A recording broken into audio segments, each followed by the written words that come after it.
महालक्ष्मी च विद्महे विष्णुपत्नी च धीमहि तन्नो लक्ष्मी प्रचोदयात्। स्वागत है आप सभी के अपने YouTube channel Hariom Sharma money tips पर। आज मैं आपको दीपावली की कथा सुनाने जा रहा हूँ। दीपावली का दिन बहुत बड़ा दिन होता है। इस बार दीपावली का पर्व 2 दिन का रहने वाला है। दीपावली का पर्व कार्तिक मास की अमावस्या को मनाया जाता है। इस बार अमावस्या 20 और 21 दोनों दिन की है।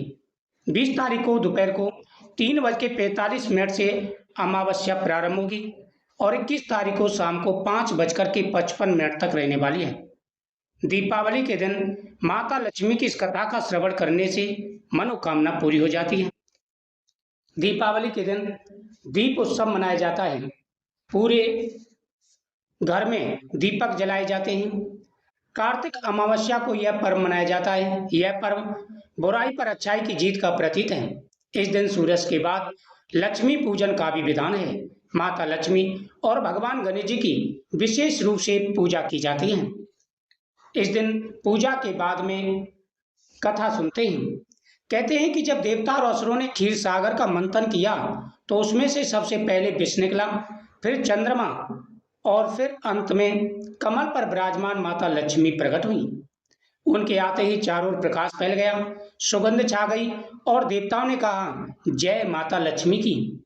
माता ने भगवान विष्णु को अपना पति चुना और तभी से वे श्री स्वरूप में हर घर में सुख समृद्धि आदि प्रदान करती हैं।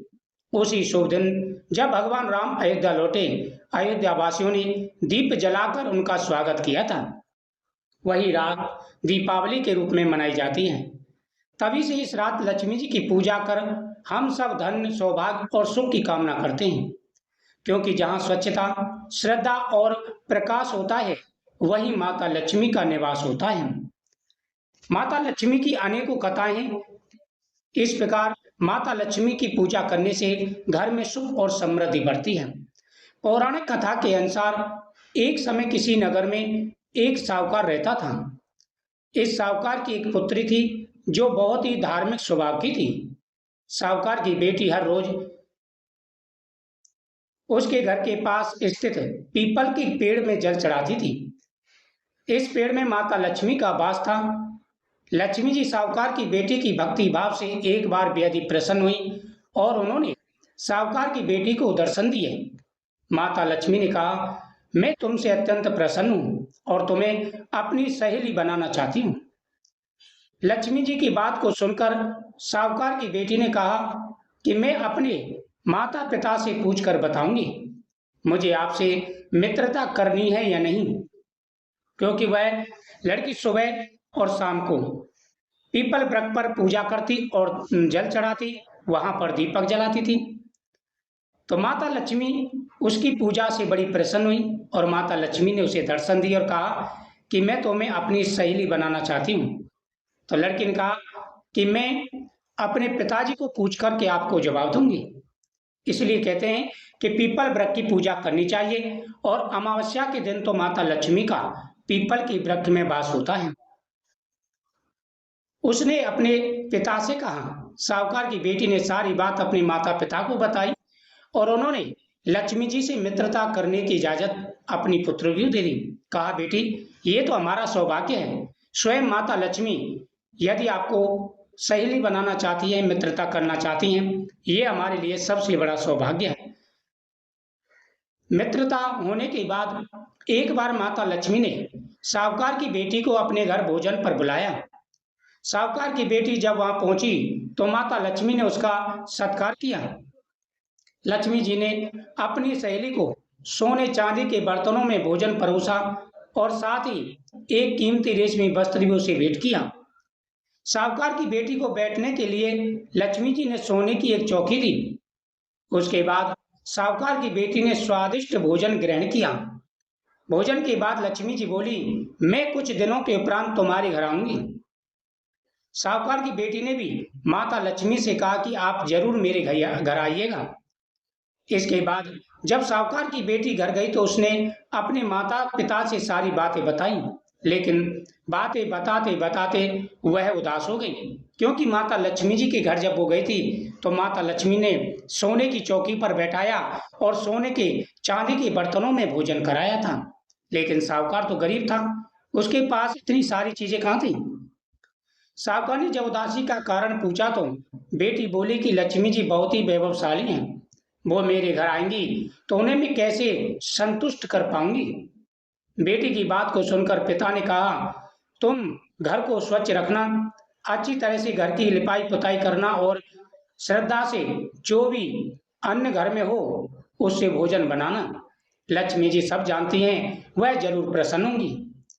पिता की बात पूरी होते ही उससे पहले एक चील उड़ती हुई उनके घर के पास से गुजरी और बेहद ही कीमती 9 लाख का हार साहूकार के आंगन में गिरा कर चली गई। यह सब माता लक्ष्मी की कृपा से हो रहा था। यह देख साहूकार की बेटी खुश हो गई और उसने हार को बेचकर लक्ष्मी जी के लिए सोने की चौकी और रेशमी दुशाला खरीद लिया। इसके बाद पिता के बताई गई बात के अनुसार बेटी ने घर को स्वच्छ किया, घर की लिपाई पुताई की। इसके बाद जब माता लक्ष्मी अपनी सहेली के घर पहुंची तो साहूकार की बेटी ने उन्हें सोने की चौकी पर बैठने को कहा, लेकिन माता लक्ष्मी ने कहा कि इस पर तो राजा रानी बैठते हैं। यह कहकर वो जमीन पर आसन बिछाकर बैठ गईं। फिर माता ने साहूकार की बेटी द्वारा बनाया गया भोजन ग्रहण किया। माता रानी साहूकार की बेटी के आदर सत्कार से बेहद ही प्रसन्न हुई और उसे सुख समृद्धि का वरदान देकर चली गई। इससे माता लक्ष्मी की कृपा से साहूकार के घर में सुख और समृद्धि आ गई। साहूकार के घर में भरपूर धन आने लगा। जो पहले गरीबी थी वह गरीबी अब अमीरी में बदल गई। माता लक्ष्मी ने प्रसन्न होकर के उनको आशीर्वाद दिया और उनके घर में हर प्रकार का सुख और वैभव हो गया। अमावस्या के दिन जो भी माता लक्ष्मी की पूजा करते हैं, माता को कमल पुष्प समर्पित करते हैं, उनकी हर मनोकामना पूरी हो जाती है। शास्त्रों के अनुसार समुद्र मंथन के दौरान मां लक्ष्मी कमल पर बैठकर ही प्रकट हुई थी। इसी वजह से उन्हें कमला या कमलासना भी कहा जाता है। कमल पर विराजमान होने की वजह से ही उन्हें एक कमल पुष्प जरूर अर्पित करना चाहिए। मां लक्ष्मी को कमल का फूल अत्यंत प्रिय है। इससे जुड़ी एक और कथा में भगवान विष्णु का जिक्र आता है।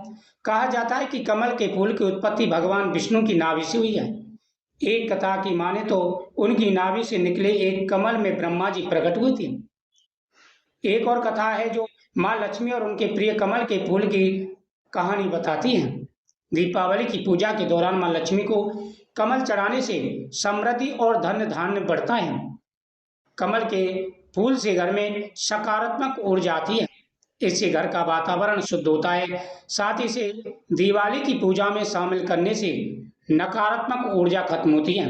माँ लक्ष्मी को अगर कमल का फूल अर्पित किया जाए तो सभी प्रकार की मनोकामनाएं पूरी हो जाती हैं। जय माता लक्ष्मी की।